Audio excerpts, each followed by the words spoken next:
When we found Chada, we couldn't believe our eyes. She was the smallest bear I had ever seen. The circus had dumped her behind some garages near the city, and this poor old bear had no idea where she was.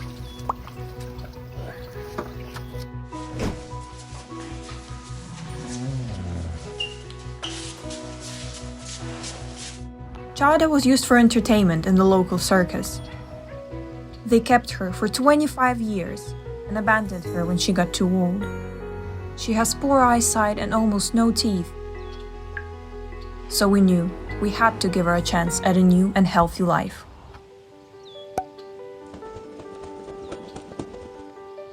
When we brought Chada to our sanctuary, it was quite worrisome.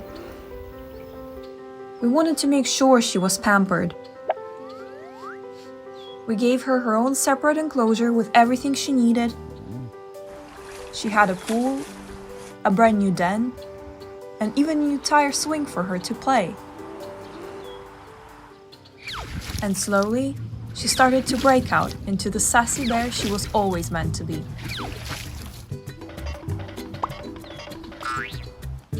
Chada is 25 years old, and she's not a morning bear. When she wakes up, people say she looks like she has bad hair.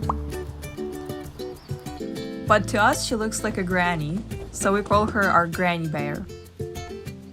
And she definitely has the personality of a sassy old lady. Chada loves splashing water at us to let us know what she wants. When it's hot, she splashes us to let us know it's time for fresh water. And she never gets tired of making her demands. Since Chada is very old and frail, we have to keep her separate from the other bears. However, she can still say hi through the fence and show off her zoomies.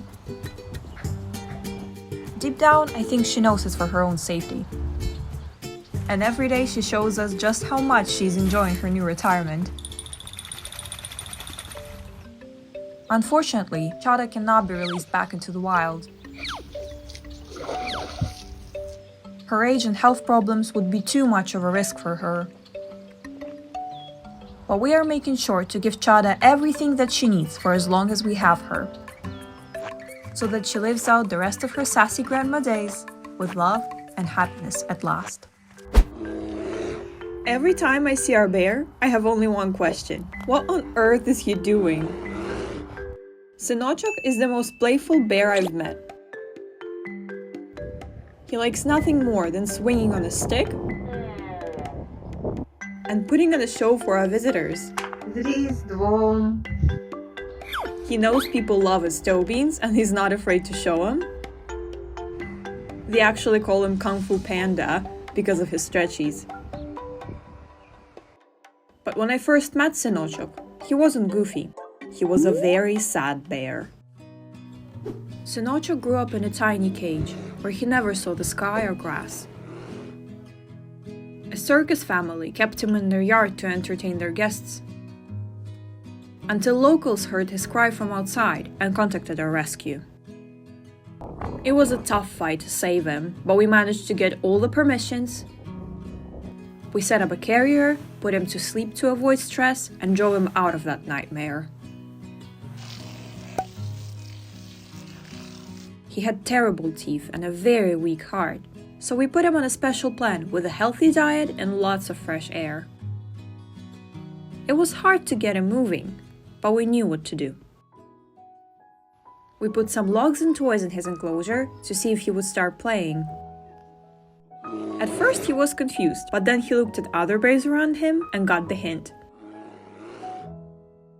He started balancing on the red ball and using it as a stool. It was so funny. But the log was his favorite. Slowly but surely, Sinochok came out of his shell. And now he's the most active bear in the shelter. But then, summer fun was over and winter came. Because Sinochok lived in a cage, he never got to sleep during winter. So we set up a cozy den for him with lots of warm hay and waited. And Synochok went into his first winter hibernation. And when it was springtime, he came out again to say hello. Synochok arrived at the shelter when he was 9 years old. For all those years, he was a laughingstock, a toy for humans. But he is not a toy, not a cartoon. He is a real big wild bear. Sadly, he cannot go back to the wild. He got too used to humans. So it's our duty to give him the best life possible.